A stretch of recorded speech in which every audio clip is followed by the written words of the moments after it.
There's reporting from the Wall Street Journal tonight that Israel has managed to hack a popular Iranian prayer app, and it is sending messages telling members of the Revolutionary Guard to leave and liberate the country. What do you make of that?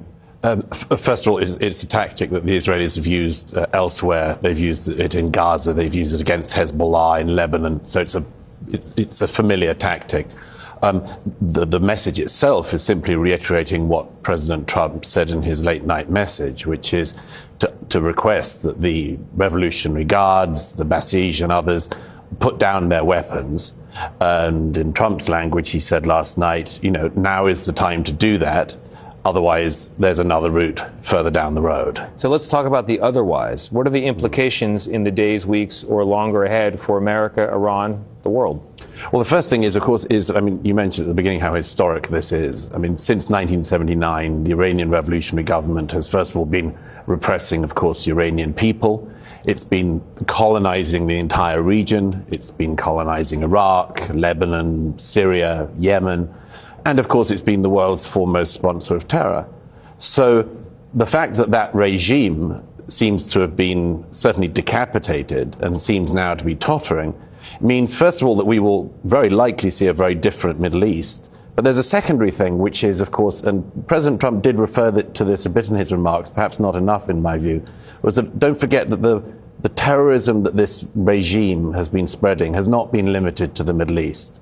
The regime spread terror to South America. It's tried to carry out assassinations here in New York of dissidents. It tried only a couple of years ago to kill a former American Secretary of State and a former National Security Advisor in Washington, D.C.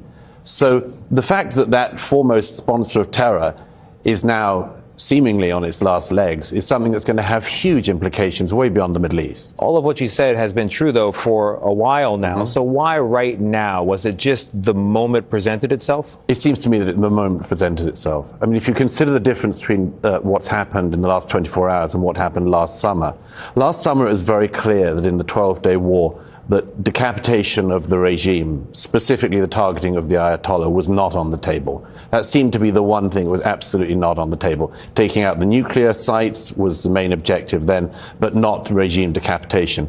Something has changed in the last year.